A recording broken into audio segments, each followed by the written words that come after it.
So hi guys, welcome back to my channel Anokha Bandar. सो कैसे हैं आप सब? आई होप कि आप सब बहुत अच्छे हो। भगवान आपको बहुत खुश रखे और बहुत ही अच्छी हेल्दी लाइफ दे। सो आज मैं आप लोगों के साथ 3 टिप्स शेयर करने वाली हूँ, जो कि 2 है मनी से रिलेटेड और एक है जो मैं आपको बताऊँगी तब आपको पता चल जाएगा। और मैं तीसरी टिप्स के बारे में कहती हूँ कि आपको ज़रूर करना चाहिए और इसके बेनिफिट्स भी आपको मिलने वाले हैं। तो प्लीज़ प्लीज़ प्लीज़ वीडियो अगर अच्छी लगी तो लाइक एंड सब्सक्राइब ज़रूर करना और फॉलो ज़रूर करना जो मैं आपको बता रही हूँ। करते हैं अपने मेरा ये है कि हम किसी भी कास्ट के हों, हम सब के घर में अपने ईश्वर के लिए हम लोगों ने एक छोटी सी स्पेस बनाकर रखी है जहाँ हम अपने भगवान को रखते हैं। आपको करना बस ये है कि अपने भगवान के पास एक छोटे से पर्स को रखना है। वो पर्स अगर आप रेड कलर के रखो तो बहुत ही अच्छी बात है, वरना अगर आपको जो भी कलर पसंद है वो उस कलर के पर्स को आप वहाँ पे रख सकते हो। तो भगवान के पास आपको एक पर्स रखनी है, पर्स रखना है और आपको हर दिन आपको 10 रुपये 5 रुपये जो भी आपकी कैपेसिटी है उस हिसाब से आप अपने पैसे को वहाँ पे भगवान के पर्स में आपको डालना है। कभी ऐसा हुआ कि अगर आप आज नहीं डाल पाए, कल नहीं डाल पाए, तो उसके बदले आप जोड़कर कुछ भी 15 रुपये 20 रुपये कुछ भी अपने माइंड में ऐसे सोच के वहाँ पे आपने रख दिया। और कोशिश करें कि हर दिन वहाँ रखने का, हर दिन ना रखें। तो जैसे कि जो दिन छोड़े हैं उसी हिसाब में 5 रुपये ऐड करके 1 रुपये 2 रुपये जो भी ऐड करके उसमें आप पैसे को रख दें। ठीक है, कोशिश करें कि कोई भी दिन मिस ना हो। मिस होने से भी आपको मैंने पहले बता दिया कि जस्ट आपको अपने माइंड में सेट करके कि मुझे उस 3 दिन या 4 दिन जो भी आप लोगों ने नहीं डाला है उसके बदले मैं इतने पैसे अपने भगवान को रख रहा हूँ। तो भगवान के पास पर्स में पैसे रखने के बाद आपको हाथ जोड़कर भगवान से ये कहना है कि भगवान, ये पर्स आपका है और ये आप जिस तरह से हमारे घर की रक्षा करते हैं, आप गार्जियन के तौर पे हमारी रक्षा करते हैं, तो उसी के लिए मैंने यहाँ पे एक पर्स रखा है। मैं दूसरों से उधार लेने से अच्छा बेहतर ये समझता हूँ कि मैं आपसे उधार लूँ। अब उधार की बातें यहाँ पे मैं ये आपको बताने वाली हूँ कि जैसे कभी कभी होता है ना कि जैसे हमें 100 रुपये 200 रुपये की ज़रूरत पड़ जाती है या फिर कुछ ऐसे पैसों की ज़रूरत पड़ जाती है जो कि मजबूरन में हमें लोगों से या फिर अपने बगल वाले से या किसी से भी हमें लेना पड़ता है। तो वो क्या है कि आपके माइंड में रहेगा कि हाँ उधार लिया और आपको देने की एकदम माइंड में एकदम टेंशन सी बनी रहेगी। तो हम दूसरों से क्यों उधार लें जब हमारे भगवान हमारे साथ हो। तो वो पर्स ही है जो हमारी बुरी सिचुएशन में हमें साथ देने वाली है। तो जस्ट अगर कभी भी आपको जैसे आपको बहुत ज़रूरत पड़े पैसों की, तो बस अपने भगवान के पास जाएं, हाथ जोड़कर उनसे ये कहें कि भगवान मुझे इतने पैसों की ज़रूरत है, तो मैं आपके पर्स से इतना निकाल रहा हूँ या निकाल रही हूँ। मैं जितनी जल्दी हो सके मैं कोशिश करूँगी कि आपके पैसे आपको वापस कर सकूँ। तो यहाँ पे मैं एक चीज़ और कहना चाहूँगी कि हम भगवान को कुछ नहीं दे रहे हैं, हम उन्हें दे भी नहीं सकते। हमारी इतनी हैसियत कहाँ हम इंसानों की कि हम उन्हें दें जो हमें देते हैं। तो जस्ट यहाँ पे मैं यहाँ पे आपको छोटे मोटे उधार से बचाने के लिए ये बता रही हूँ कि प्लीज़ प्लीज़ आप ये उपाय ज़रूर करें और देखना डेफिनेटली आपकी लाइफ में ये बहुत ही ज़्यादा छोटे छोटे प्रॉब्लम को सॉल्व करने में बहुत ही ज़्यादा मददगार साबित हो सकती है। और यहाँ पे एक और चीज़ बताना चाहूँगी कि जब भी आप भगवान के पैसे को लौटाओ तो कोशिश करो कि अगर आपने 10 रुपये निकाले हैं तो 5 रुपये उसमें एक्स्ट्रा जोड़ दो, 10 रुपये एक्स्ट्रा जोड़ दो। तो बढ़ा कर ही डालने की कोशिश करें। और अगर बढ़ा के डालने की मतलब डाल नहीं पा रहे हो तो जितना लिए उतने ही डालें, लेकिन उससे कम ना डालें। अगर उससे कम भी डालते हैं तो अपने माइंड में रखें कि मैंने इतने रुपए भगवान को कम दिए हैं, लेकिन चीटिंग ना करें क्योंकि वो ऊपर से सब कुछ देख रहे हैं, तो आप उनके साथ चीटिंग नहीं कर सकते। ठीक है, तो ये हो गया पहला टिप्स कि यही है कि आपको भगवान के पास पर्स रखनी है, हर दिन आपको छोटे छोटे पैसे वहाँ पे डालने हैं।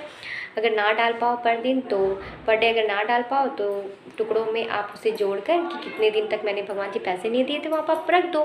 ठीक है, अगर आप पर डे भी नहीं कर सकते तो वीक में तो कर सकते हो। तो ज़रूर कोशिश करो और आप बिलीव करो कि छोटी छोटी मुसीबतों में भगवान के वो पैसे आपको बहुत ज़्यादा हेल्प करने वाली है, क्योंकि भगवान आपसे कभी नहीं कहेंगे कि तू मेरे पैसे दे, तू मेरे पैसे दे। बस हमें अपनी प्योरिटी अपनी ऑनेस्टी भगवान के साथ रखनी है और हमें उनके पैसे लौटा देने हैं, हमें दूसरों से मांगने की ज़रूरत भी नहीं पड़ेगी। तो यहाँ पे अब मैं देने वाली हूँ इसी पर से एक और टिप्स। तो कभी कभी ऐसा होता है ना कि कभी ऐसे 30 त्यौहार आ जाते हैं हमारे, जैसे मिडिल क्लास फैमिली के, तो 30 त्यौहार आ जाते हैं और हम भगवान के लिए चाहते हैं कि कुछ लेना चाहते हैं, भगवान के लिए कुछ करना चाहते हैं, लेकिन कुछ ऐसा सिचुएशन ऐसे हो जाती है, सर्कमस्टेंसेस ऐसे हो जाते हैं कि हम भगवान के लिए कुछ नहीं ले पाते। तो उस टाइम पे भगवान आपका सपोर्ट करेंगे, और भगवान के पास तो खुद भी पैसे रखे हुए हैं अपने जो पर्स पे रखे, तो जस्ट उससे पैसे निकालो और भगवान के लिए आप शॉपिंग करने जा सकते हो। तो एक ऐसा होता है ना कि हमारे लिए भी शॉपिंग करने के लिए पैसे मिलते हैं, तो भगवान के लिए भी शॉपिंग करने के लिए थोड़े से पैसे आप बचा के रख रहे हो और आप कुछ भी कर सकते हो। या कुछ व्रत रख रहे हो, तो उस व्रत के लिए अगर आपके पास पैसे नहीं है, जो बहुत ही ज़्यादा मिडिल क्लास फैमिली से है, आपके पास पैसे नहीं है, तो उस पैसे से भी आप अपने लिए, जैसे आप फलाहार के सामान कुछ मंगा सकते हो। तो बस एक पर्स, एक छोटा सा पर्स जहाँ पे आप भगवान के नाम से पैसा डालोगे, वो आपकी बहुत सारी सिचुएशन में आपको सपोर्ट करेंगे। और यकीन मानिए ये मैं बहुत सालों से कर रही हूँ, बहुत सालों से, लेकिन मैंने भगवान के साथ कभी चीटिंग नहीं की। मैं गलती अगर हो गई हो तो ईश्वर मुझे माफ़ करें, लेकिन मैंने अपनी तरफ से कोशिश की कि कभी उनके साथ मैं चीटिंग ना करूँ। मैं अभी आपको अपना मंदिर दिखा सकती थी, लेकिन अभी मेरे लड्डू गोपाल सो रहे हैं, तो मैं अभी नहीं दिखा सकती। सो प्लीज़ आप ये पहला टिप्स ज़रूर ट्राई करें, और डेफिनेटली अपनी लाइफ में आप मतलब चेंजेस देखेंगे, और मुझे कमेंट सेक्शन में ज़रूर बताना कि कैसे चेंजेस आया। अब मैं आपको बताने वाली हूँ अपना दूसरा टिप्स। ये है कि हम सभी कोई पुरानी मूवी में देखते हैं ना कि कि ना उस पुरानी मूवी में जो लेडीज़ होती हैं, जो घर की बुजुर्ग होती हैं, वो चावल के आटे में और चावल के डब्बे में, आटे के डब्बे में पैसे को डाल डाल के छुपा छुपा के रखती थी, और जब जो सिचुएशन ऐसे आती थी ना, तो वो मोटे पैसे निकलते थे, मतलब 5,000 10,000 रुपये निकल रहे हैं। और अभी तो हम ऐसे करते नहीं हैं, लेकिन प्लीज़ ये करो, प्लीज़ ये करो, क्योंकि हम कई ज़्यादा टाइम अपने लाइफ का, बहुत ज़्यादा टाइम हम अपने किचन में मतलब स्पेंड करते हैं। हमारे बच्चे हर दिन 5 रुपये चाहिए मम्मा, 10 रुपये चाहिए मम्मा, मुझे चिप्स खाना है, मुझे ये करना है, मुझे वो करना है। तो आप जैसे बच्चों को देते हैं कि हाँ लो 50 रुपये लो, तुम्हें 20 रुपये खर्चे करने हैं और 30 रुपये तुम्हें वापस लौटा के लाना है, ठीक है। तो वो टुकड़े टुकड़े पैसे आप अपने किचन के किसी भी डब्बे में रखो, जो डब्बे के बारे में सिर्फ आपको मालूम हो और किसी को मालूम ना हो, और वो टुकड़े टुकड़े पैसे, वो छुट्टे पैसे आप जमा करो। आप देखना कि कभी कभी ऐसा होता है कि हमारे पास 1,000 रुपये होते हैं, 2,000 रुपये होते हैं, 500 रुपये भी होते हैं, छुट्टे के लिए हमारे पास 10 रुपये नहीं होते, और हमें कई बार हमें मन मारना पड़ता है कुछ लेने के लिए या कुछ भी ऐसा करने के लिए। तो वो छुपाया हुआ पैसा आपको बहुत काम देने वाला है, आपकी छोटी छोटी प्रॉब्लम में आपको वो बहुत ज़्यादा सपोर्ट करने वाला है। तो ये थी मेरी दूसरी टिप्स।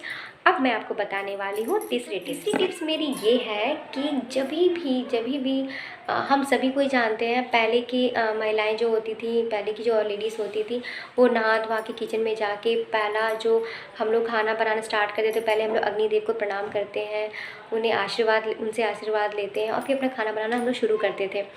अब क्या है कि हम लोग ऐसा करते नहीं हैं, लेकिन ये करना चाहिए, और मैं अभी तक मैं ये तो फॉलो कर रही हूँ कि नहा कर ना सही तो, लेकिन मैं कोशिश करती हूँ, जो मैं आपको टिप्स बताने वाली हूँ अभी, करना बस ये है कि जो भी कुछ आप खाओ, क्योंकि हम सब जानते हैं कि कहते हैं कि पहली रोटी भगवान के नाम पे हमें मतलब गाय को खिला देनी चाहिए।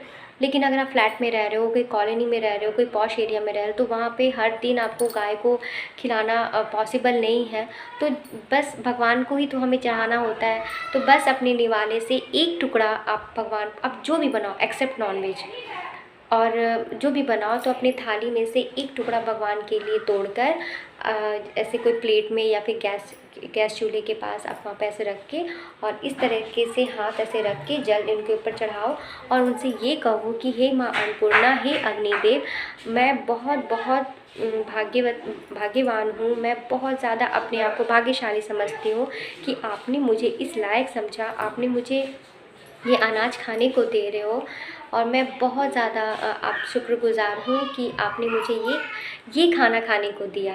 कभी कभी आपके साथ ऐसा होता है ना कि कुछ ऐसे खाना आप जब खाते हो तो ऐसा बोलते हो ये बहुत अच्छा लगा, बहुत दिनों बाद खाया, तो वो वाली फीलिंग के साथ आपको भगवान को ये थैंक यू बोलना है कि माँ मुझे आपने मुझे खाने के लायक बनाया, मैं ये खा रही हूँ, इससे ज़्यादा भाग्यशाली और क्या हो सकता है। क्योंकि जब आप गरीब को देखो तो उन्हें दिन का पता होता है तो दोपहर का नहीं, दोपहर का पता हो तो रात का नहीं, और कभी कभी तो ऐसा होता है तो पूरे दिन का ही पता नहीं होता कि उन्हें खाना कहाँ से मिलेगा। तो हम कितने लकी हैं ना कि हमें हर दिन और मन मुताबिक अपने खाने को मिलते हैं। तो जस्ट आप कुछ भी खाओ, आप समोसा खाओ, ब्रेड खाओ, चॉकलेट खाओ, कुछ भी खाओ, कोशिश करो कि एक टुकड़ा निवाला अपने भगवान के नाम से आप चढ़ा दो और उन्हें सिर्फ थैंक यू बोलो कि भगवान जी ऐसे ही अपनी कृपा हमेशा बनाए रखना। मेरे घर से दुख, दरिद्रता, असंतोष, अस्वस्थता हमेशा बाहर रहे और सुख समृद्धि हमेशा माँ अन्नपूर्णा आपका आशीष बना रहे, मेरा भंडारा हमेशा भरा रहे और मेरे घर से कभी भी कोई खाली हाथ ना जाए। मेरे पास ऐसा दिन ना हो कि मैं अपने अतिथि को एक गिलास पानी या एक कप चाय भी पीने के लिए लायक ना हूँ, ऐसा कभी ना हो। तो बस अपनी माता रानी को, अपनी अग्निदेव को प्रणाम करके आपको थैंक यू बोलना है और उन्हें वो टुकड़ा चढ़ा देना है। आप बिलीव नहीं करोगे गाइस, आप ये करके देखो, आपके जीवन में कभी भी आपको अन्न से रिलेटेड, खाने से रिलेटेड आपको दुख कभी नहीं होगा। ये मेरी पर्सनल एक्सपीरियंस है। क्योंकि मुझे आज तक भगवान के दया से मुझे जहाँ भी बुलाया गया है खाने को, मुझे बहुत इज़्ज़त दी गई है। क्योंकि मैं समझती हूँ और मैं ये प्राउडली कहती हूँ कि मैं अनाज की बर्बादी कभी नहीं करती। मुझे जितना हो सकता है मैं कोशिश करती हूँ कि अन्न को बचाने का। क्योंकि मैं जब उन गरीबों के बारे में सोचती हूँ तो बस वही चीज़ याद आ जाता है कि एक रोटी के लिए कोई इंसान बहुत तड़पता है और हमें तो भगवान ने हमें बहुत कुछ दिया है। सो प्लीज़ ये तीनों टिप्स आप फॉलो करें और डेफ़िनेटली अपनी लाइफ में आप बहुत चेंजेस देखोगे और भगवान आपको बहुत सारी बरकत दें। और तो आज की वीडियो मैं करती हूँ stop. So please don't forget to like and subscribe my channel और मुझे अपना बहुत सारा प्यार, बहुत सारा सपोर्ट देते रहें और अपना ख्याल रखें, अपने परिवार वालों का ख्याल रखें और बहुत खुश रखें रहें। सो बाय एंड टेक केयर।